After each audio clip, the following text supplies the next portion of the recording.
यो यात्रा चम्पादेवीको थियो। रमाइलो दृश्यहरू पनि भेटियो। कोही साथी थिए अपरिचित, यो यात्राले परिचित गराइदियो।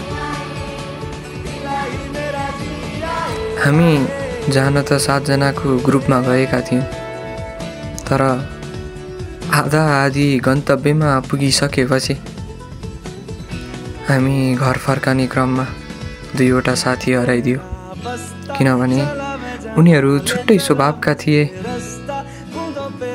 जसले गर्दा उनीहरू हतारमा घरतर्फ फर्किहाले।